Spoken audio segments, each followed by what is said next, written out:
দৰিদ্ৰতা কেতিয়াও হেঙাৰ হ'ব নোৱাৰে যদি লক্ষ্য স্থিৰ থাকে। দেৰগাঁও পিছপৰা চৌগুৰি কছাৰী গাঁৱৰ দৰিদ্ৰ পৰিয়ালৰ ছাত্ৰী জেপুলিন মেছে সৰ্বভাৰতীয় নীট পৰীক্ষাত উত্তীৰ্ণ হৈ ধুবুৰী মেডিকেল কলেজত MBBSত আসন পাবলৈ সক্ষম হয়। দৰিদ্ৰ পৰিয়ালৰ জেপুলিন মেছ দেৰগাঁৱৰ চৌগুৰি কছাৰী গাঁৱৰ ধৰ্মেশ্বৰ মেছ আৰু মুন্মি মেছৰ কন্যা। পিতৃ ধৰ্মেশ্বৰ মেছ পেছাত এজন ই-ৰিক্সা চালক। জেপুলিনে ধুবুৰী মেডিকেল কলেজত MBBSত আসন পোৱাত উৎফুল্লিত হৈ পৰিছে দেৰগাঁওবাসী। নমস্কাৰ, মোৰ নাম শ্ৰীমতী জেপুলিন মেছ।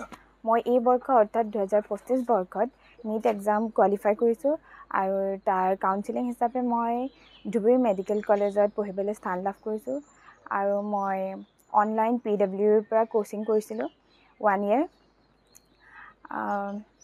এইদৰে মই যথেষ্ট কষ্ট কৰি মই এই পৰ্যায়ত পাইছোঁহি আৰু মোৰ বিদ্যালয়ৰ আচাৰ্য ৰেডিয়েণ্ট জুনিয়ৰ কলেজৰ টিচাৰসকলে বহুত সহায় কৰিছে। তেওঁলোকৰ অনুপ্ৰেৰণা সাহস তাৰ ফলতে মই এই স্থানত উপনীত হ'বলৈ সক্ষম হৈছোঁ। মই ক্লাছ 10th শংকৰদেৱ শিশু নিকেতন দেৰগাঁও বিদ্যালয়ৰ পৰা ডিষ্টিংশ্যন সহ স্থান পাছ কৰিছোঁ আৰু মই ক্লাছ 12 ৰেডিয়েণ্ট জুনিয়ৰ কলেজৰ পৰা পাছ কৰিছোঁ। আমাৰ ঘৰত মই, মা, পাপা আৰু মোৰ ভণ্টি এজনী আছে। দেউতা বেটেৰী গাড়ী চলায়। মই যাতে ভৱিষ্যতেও এইদৰেই মোৰ গাঁৱলৈ আৰু পৰিয়াললৈ সুনাম কঢ়িয়াই আনিব পাৰি আৰু মই গাঁৱৰেই নহয় অসমবাসী ৰাইজক যাতে মোৰ যি ছাৰ্ভিচ প্ৰদান কৰিব পাৰোঁ তাৰে আশা থাকিল আৰু মই এনেদৰে কষ্ট কৰি যাম। ছোৱালী এতিয়া সৰুৰ পৰা যিমান কষ্ট কৰি আজি যিটো ফল দেখুৱালে সেই তাত মই নথৈ ছোৱালীক ধন্যবাদ দিছোঁ আৰু মোৰ যিখিনি কষ্ট কৰা ফল সেইখিনি লাভৱান হৈছে বুলি ভাবি মই ইয়াকে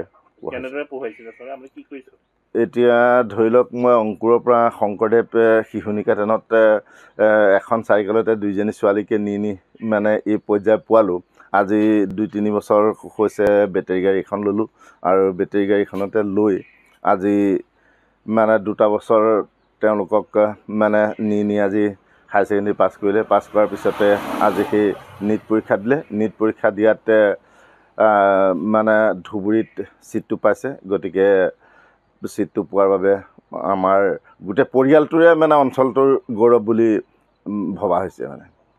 এই দেৰগাঁও নগৰৰ সমীপৱৰ্তী পূব ব্ৰহ্মপুত্ৰ গাঁও পঞ্চায়তৰ গাঁওখনত আমি উপস্থিত হৈছোঁহি।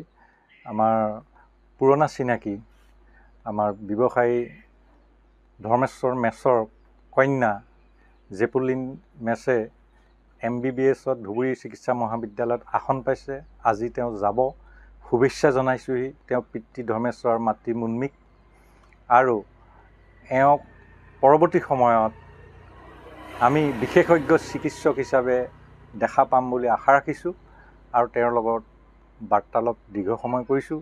এই পিছপৰা এটা অঞ্চল বানবিধ্বস্ত অঞ্চলৰ এৰিয়া বুলি ক'ব লাগিব আৰু সাধাৰণ কৃষিজীৱী লোক এই অঞ্চলত সাধাৰণ ব্যৱসায় কৰা লোক আৰু এই অঞ্চলৰ গৌৰৱ, আমাৰ দেৰগাঁৱৰ গৌৰৱ। অভিনন্দন।